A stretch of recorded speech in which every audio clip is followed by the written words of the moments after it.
प्यारे शिव भक्तों, आज का हमारा विषय है सिद्धियां शरीर में कैसे जगह बनाती हैं, सिद्धियां परीक्षा कैसे लेती हैं, सिद्धियां होती क्या हैं। ये सभी विषय हम इसलिए समझेंगे क्योंकि यह बहुत ही इंपॉर्टेंट विषय है। जब भी कोई साधक ध्यान साधना करता है, मंत्र जप करता है या कोई अन्य साधना करता है तो उसे मार्ग में सिद्धियां जरूर मिलती है। अब सिद्धियां एक्सेप्ट करनी है या नहीं, या सिद्धियां क्या हैं, क्यों, किस पर, कैसे किसी शरीर में आ जाती है, ये सब जानने के लिए इस वीडियो को बिल्कुल भी मिस ना करें, एंड तक देखें, ताकि यह रहस्य जो आज हम आपको बताने जा रहे हैं, जो बहुत ही रेयर कोई बताता है, पूरी वीडियो सुने और इस जानकारी को अपने भीतर ग्रहण करें, ताकि जब आप इस स्टेज में आए हो तो आपको पता हो कि क्या करना है। तो आप सभी का स्वागत है आपके अपने चैनल हिंदी स्टोरी। ये तो सिद्धियां जैसे बहुत सी सिद्धियां होती हैं। एक, अनिमा, अपने शरीर को अणु के समान सूक्ष्म बना लेना, यानी शरीर को छोटा कर देना। 2, महिमा, शरीर को विशाल बना देना। 3, लघिमा, शरीर को बहुत हल्का कर देना। 4, गरिमा, शरीर को अत्यंत भारी बना देना। 5, प्राप्ति, इंद्रियों के द्वारा दूर की गई वस्तुओं को प्राप्त करना। 6, प्राक्रम्य, इच्छा के अनुसार कार्य हो जाना, जो इच्छा करोगे वही अपने आप हो जाता है। 7, ईशत्व, ईश्वर के समान आप किसी को भी नियंत्रण कर लेते हो। 8, विषत्व, दूसरों को वश में कर लेना, जैसे आप उसकी आंखों की तरफ देखकर बोलोगे वह वही करेगा जो आप चाहोगे। इनके अलावा भी कई सिद्धियां हैं। अब ये सिद्धियां आती कैसे हैं? जब कोई व्यक्ति ध्यान साधना करता है तब उसके शरीर में ऊर्जा बनने लगती है।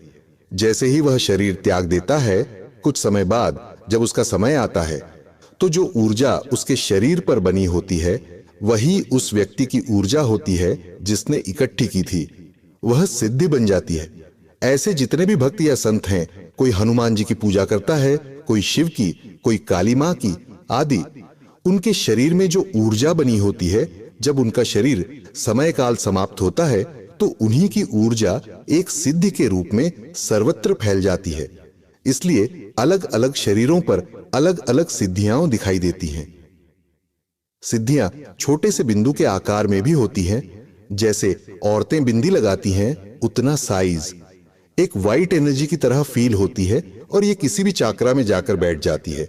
कभी कभी शरीर के किसी भाग पर, कंधों पर, गाल पर, आंखों पर या आपके चक्रों में बैठ जाती है।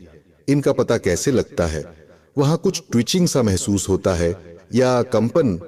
आप देखते हैं कभी कभी आंख फड़कती है, गाल फड़कता है, कंधा फड़कता है या किसी भी जगह भारीपन महसूस होता है। यह सब सिद्धियां उस स्थान पर जगह ले लेने पर होता है। लेकिन सिद्धियों के पीछे नहीं जाना चाहिए, क्योंकि अगर आप सिद्धियों के पीछे पड़ोगे तो चमत्कार करने लगोगे और आपका मोक्ष का रास्ता बंद हो जाएगा। कई जागरणों या साधनाओं में लोग कहते हैं मेरे भीतर मां काली आ गई है, देवी आ गई है, लेकिन वास्तव में देवी शक्ति नहीं आती, बल्कि जो सूक्ष्म शरीर उस साधक ने अपनी भक्ति से बनाया था वह सिद्धि रूप में प्रवेश कर लेती है। सिद्धियों की चेतनाएं तभी प्रवेश लेती हैं या सक्रिय होती हैं जब साधक का शरीर, मन और ऊर्जा इस योग्य बन जाता है। मनुष्य के भीतर 72,000 नाड़ियां होती हैं, प्रमुख इड्डा, पिंगला और सुषुम्ना। सिद्धियां तभी सक्रिय होती हैं जब सुषुम्ना नाड़ी में प्राण शक्ति का प्रभाव बढ़ जाता है। प्राणायाम, जप, ध्यान, यम नियम, मौन, ब्रह्मचर्य आदि के माध्यम से नाड़ियों को शुद्ध किया जाता है। सिद्धियां चक्रों के साथ भी जुड़ी होती है, उन्हें बड़ी सिद्धि बोलते हैं। उस चक्र का अधिष्ठाता देवता या देवी जागृत हो जाता है। जैसे जैसे आप मूलाधार चक्र से जागरण करते हैं, भौतिक शक्तियां सक्रिय होती हैं। मणिपुर चक्र से इच्छा और प्रभावशाली बनते हैं। आज्ञा चक्र से अंतर्दृष्टि खुलती है। सहस्रार चक्र से ब्रह्म ज्ञान और ईश्वरीय ज्ञान प्राप्त होता है। इनकी शुद्धता से साधक निष्काम सेवा करने लगता है और सिद्धियां सहज रूप से उसके ऊपर आ जाती है। जब ये सिद्धियां आती हैं तो शरीर पर ध्यान गहरा होने पर साधक नियमित रूप से मंत्र जप, ध्यान, मुन और साधना करता रहता है, जिससे ऊर्जा स्पंदन उत्पन्न होता है। सिद्धियां उन स्पंदनों के माध्यम से शरीर में प्रवेश करती हैं। आपको फड़कन या कंपन महसूस होती रहती है। सिद्धियां परीक्षा कैसे लेती हैं? जब सिद्धियां साधक पर आती है तो पहले वे कुछ काम करके दिखाती हैं। साधक को लगता है कि हां, कोई सिद्धि आ गई है, लेकिन सिद्धि केवल शक्ति नहीं है, वह कसौटी पर भी उतारती है। अगर साधक अहंकार, लोभ, मोह या कामना में बह गया तो सिद्धि उसे विनाश की ओर ले जा सकती है। उदाहरण के लिए, किसी की मन की बात पढ़ने की शक्ति मिल जाए तो वह उसका दुरुपयोग कर सकता है। ध्यान के दौरान सुंदर स्त्रियों या पुरुषों की दिव्य आकृति आना या डरावने दृश्य, आवाजें, भारीपन, ये सभी परीक्षण हो सकते हैं। सिद्धियां देखती हैं कि क्या साधक इस शक्ति को सेवा के लिए प्रयोग कर रहा है या अहंकार के लिए। अगर साधक प्रेम, विनम्रता और निष्काम भक्ति के पथ पर है तो सिद्धियां उसका सहयोग बनाए रखती है। यदि वह स्वार्थ, अहंकार या मोह में उलझा है तो सिद्धियां उसे बांध सकती हैं या दूर हो सकती है। सिद्धियों से कैसे बैलेंस करें? जो कुछ भी घट रहा है वह ईश्वर की कृपा है, यह भाव बनाए रखे। सिद्धियां साधक की सेवा के लिए है, साधक उनका गुलाम नहीं बनना चाहिए। जप, ध्यान, प्रार्थना और सेवा बनाए रखे ताकि अहंकार न पनपे। यदि किसी सिद्धि का अनुभव हो तो अपने गुरु से सलाह लें।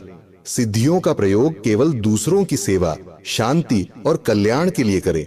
कुल मिलाकर सिद्धियां खिलौना नहीं है, बल्कि चेतना शक्तियां हैं जो योग्य साधक को जीवन में मिलती है। वे एक ओर शक्ति देती हैं और दूसरी ओर परीक्षा लेती हैं। इसलिए सिद्धियां मिलने पर साधक को सतर्क, विनम्र और सहज रहना चाहिए।